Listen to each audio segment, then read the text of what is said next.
Minuto Bola. Está começando agora mais um programa Minuto Bola, na apresentação de Vitor Junquilho, Daniel Romanelli e Léo Rodrigues. E o principal assunto de hoje é a 23ª rodada do Brasileirão, aonde o Corinthians, mesmo sendo derrotado, continua na liderança.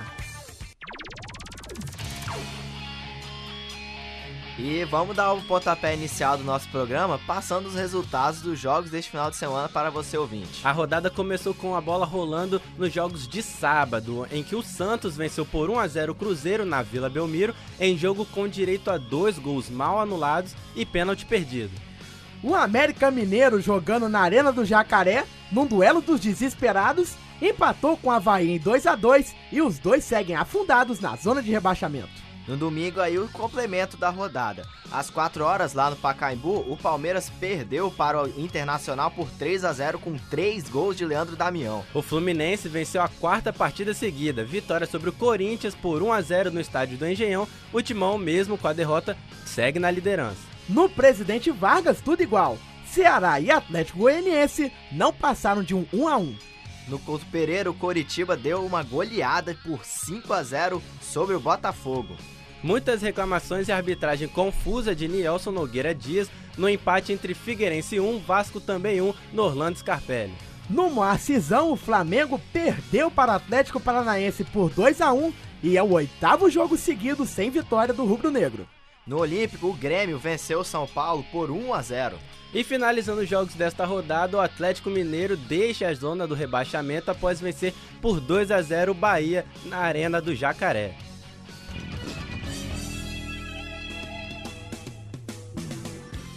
Bom, dando início ao nosso papo, vamos falar da derrota do líder, ou melhor, da vitória do Fluminense diante do Corinthians, né? O tricolor carioca derrotou o Timão por 1-0 no estádio do Engenhão, concretizando seu 4º triunfo consecutivo. Já o Corinthians, mesmo com a derrota, permanece na liderança. E o Coringão tropeçou mais uma vez e contou com a sorte para se manter no topo da tabela. Os concorrentes diretos também tropeçaram. Botafogo, Flamengo, São Paulo perderam e o Vasco empatou.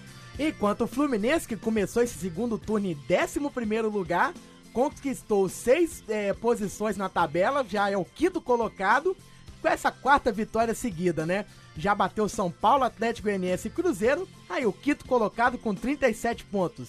Enquanto com o Timão, o Corinthians é o primeiro com 43. Pois é, nessa vitória do Fluminense sobre o Corinthians derrubou um tabu de 6 anos sem vencer a equipe paulista. E curiosamente, Vitor, na última vitória o técnico do Fluminense também era o Abel Braga. Bem lembrado, né? Sobre a partida agora, ambos os times começaram aí muito abertos, né? Buscando o gol logo no início, mas os atacantes da equipe carioca prendiam demais a bola e os atacantes os atacantes corintianos esbarravam numa boa armação da zaga tricolor.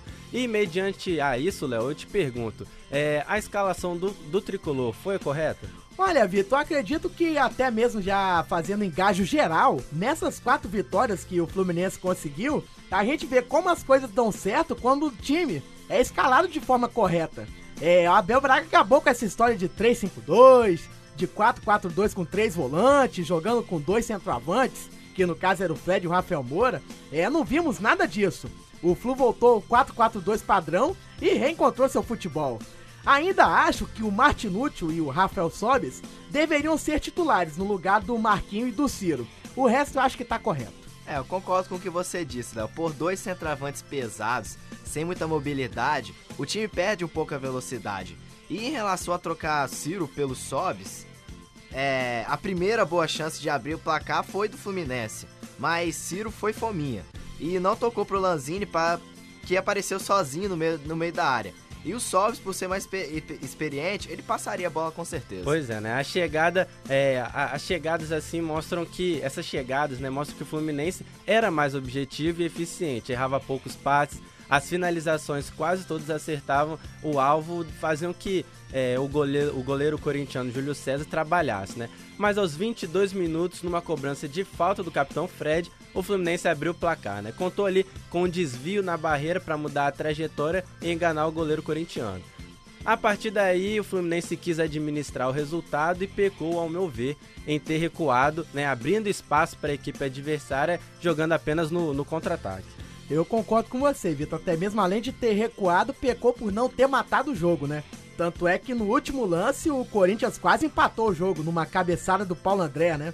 E uma coisa não podemos ignorar, né? Que esse Fluminense que tem 12 vitórias é o mesmo que tem 10 derrotas. Então nada de euforia, achar que o time vai ganhar tudo agora, que é uma máquina. E sim, muito pé no chão e confiança, porque é o atual campeão brasileiro. Verdade. E agora, pra darmos sequência ao programa, vamos falar sobre Grêmio 1, São Paulo 0. Vitória muito importante pro Grêmio, que chegou aos 30 pontos, se distanciou de vez da zona de rebaixamento e foi também a sua terceira vitória seguida. Já o São Paulo simplesmente perdeu a chance de ser líder. Pois é, Léo. Se por um lado tem o tricolor gaúcho feliz com o resultado, por outro tem o tricolor paulista muito chateado por ter desperdiçado esses 3 pontos que lhe daria aí a ponta. A partida no Olímpico foi às 6 da tarde. Então o São Paulo já entrou sabendo que o Corinthians havia perdido pro Fluminense e que se vencesse seria líder. Vai ficar para a próxima rodada. Pois é, nem essa derrota do São Paulo, Daniel, serve como o mesmo exemplo para o empate do Vasco e a goleada sofrida pelo Botafogo, né? Pois eram equipes que, devido à derrota do Corinthians, também seriam líderes se tivesse vencido. Agora não pesa tanto, né, muito esses tropeços, mas com certeza no final do campeonato esses pontos vão fazer falta. Até porque, Vitor, vemos aí que entra ano e passa ano e os campeões brasileiros são sempre definidos na última rodada, por uma margem de 2, 3 pontos de vantagem. Aí vai ficar aquela história, se não tivéssemos perdido ou empatado aquele jogo, né? Quanto mais cedo a liderança vier, melhor para administrar. E o Corinthians agradece, Daniel. Continua lá quietinho na liderança, mesmo com alguns tropeços. E agora, falando do gol que deu a vitória ao Grêmio, o curioso é que no lance anterior, o São Paulo teve um gol anulado. Aos 18 do segundo tempo, o Casimiro, antes de mandar pra rede, de cabeça uma bola cruzada pelo Juan, empurrou o volante Adilson e o árbitro Weber Roberto Lopes corretamente marcou falta. E já aos 19, o Júlio César, depois de uma bonita jogada individual pela esquerda, deu assistência pro Douglas marcar o gol da vitória gremista. Ou seja, tivemos uma partida de 90 minutos que foi decidida em apenas 2. Pois é, Léo, você falou aí do Júlio César, né? É o mesmo lateral que atuava no Fluminense, né? Ele que vinha tendo muitos altos e baixos no Flu, com a presença do Carlinhos, né? Foi poucas vezes titular e agora no Grêmio, o Grêmio fez uma proposta, né? Pra ele, pra ter o jogador e agora pode reencontrar aí seu futebol respirando novos ares, né? A gente lembra que ele foi eleito aí o melhor lateral esquerdo brasileiro de 2009, quando jogava pelo Goiás. E com essa atuação diante do São Paulo foi escalado na seleção da rodada. Outro destaque, né, também foi Damião, atacante do Inter com uns 3 gols, levou aí a nota 10 no jogo contra o Palmeiras, ao meu ver também merecido. E do Grêmio ainda teve o volante Fernando, que também fez uma ótima partida.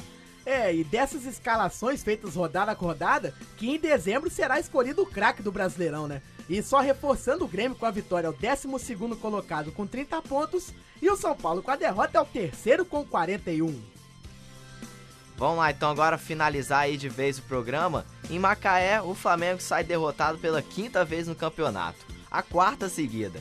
Dessa vez, quem se aproveitou da má fase da equipe foi o Atlético Paranaense. Pois é, 2-1 para o Furacão, que também, né, não estava num jejum de vitórias. Há 5 jogos não vencia.